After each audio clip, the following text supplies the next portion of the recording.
আমলি কি আছে বাংলাদেশের মধ্যে? তাদের কোনো নাম আছে? আমার যারা আমলিকের নাম তুলতে আসবে বা ধরেন আমি একটা জনগণ, তো আমি যদি আমলিকের নাম তুলি আমাকে তৎক্ষণাৎ ভ্যানিশ করে ফেলা উচিত। আমলিকের কোনো নাম নিশানা বাংলাদেশের মধ্যে তোলা বা নতুন করে আসার কোনো দরকার নাই। আর তারা আসলে যারা অ্যালাউ করবে আমি বলবো যে তারাও যেন তাদেরকে, কিছুদিন আগে একটা মেয়ে টিএসির মধ্যে মাঝে মাঝেই আসে, এসে শেখ হাসিনাকে নিয়ে কান্নাকানি নাটক করে, ওই মেয়েটাকে ওনার কেন আমার সামনে পড়লে আমি ওকে সত্যি মাইরা ফেলবো যদি আমি ওকে দেখি যে কোন মুখে উনি আসে এইসব বলতেছে। এতগুলো মানুষকে হত্যা করা হয়েছে, এখনো আপনি যদি চক্ষু হসপিটালগুলোতে যান দেখবেন যে হাত নাই পা নাই চোখ নাই, কতগুলো নিরীহ মানুষের চোখ নাই, যার একটা ছেলে একটা মেয়ে, যার জামাই না শুধু ছেলের উপর ভরসা ছিল, তার ছেলেটার অবধি একটা হাত নাই দুইটা চোখ নাই, সে এখন বাঁচবে কিভাবে? সে তো হসপিটালে থেকে কান্না করতেছে। তো এগুলোর মধ্যে তার একটা প্রতিদান দিতে হবে না? প্রতিদান উনি তো আসবে না, তো যে উনার যে চামচ আছে, যারা মানে আমলিকের চামচা ছিল তাদেরকে যেন সবাইকে যেন ভ্যানিশ করে ফেলে, আমলিকের কোনো নিশানাই যেন না থাকে, আমি চাই আর কি। এটা হচ্ছে আমার পার্সোনাল অপিনিয়ন। আজকে এখানে এসে ঈদ মনে হচ্ছে। কেন মনে হচ্ছে? আসলে এটা আরো অনেক আগেই ভাঙা উচিত ছিল, এত পরে তারপরে ভাঙা উচিত হয়েছে। এটা একেবারে ভ্যানিশ করে ফেলাটা আরো বেশি ভালো, যাতে কোনো কিছুর একটা অস্তিত্ব যেন না থাকে ওদের, সেটাই আর কি।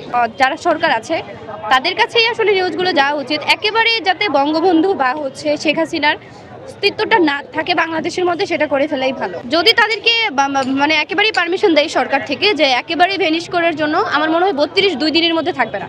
32-এ যে উনি যে টুকরো টুকরো করে যে আপনার যে অস্তিত্বগুলো তৈরি করছে, এটা একটাও থাকবে না যদি ওরা পারমিশন দেয় একেবারেই ভ্যানিশ করে ফেলার। আর আমরা আসলে চাই যেন বঙ্গবন্ধু বা শেখ হাসিনার কোনো কিছুই যেন না থাকে বাংলাদেশের মধ্যে। এতগুলো মানুষকে হত্যা করছে, তা উনি তো দেশে আর আসবে না, আসার তো কোনো সম্ভাবনা নয়। কিভাবে আসবে? উনি আসলে তো ওনার বিচার হবে, বিচারকে ওনাকে আসলে মৃত্যুদণ্ড দেওয়া হবে, তো সেই প্রেক্ষিতে উনি আসবে না।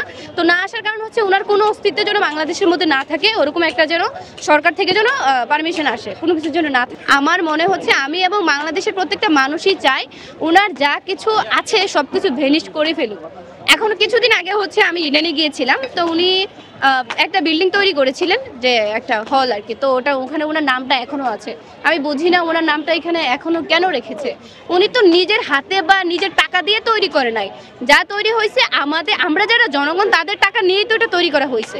তো এখন পর্যন্ত ওনার নাম নিশানা কেন সরকার যে কেন এগুলো রাখতেছে সরকার জানে, আর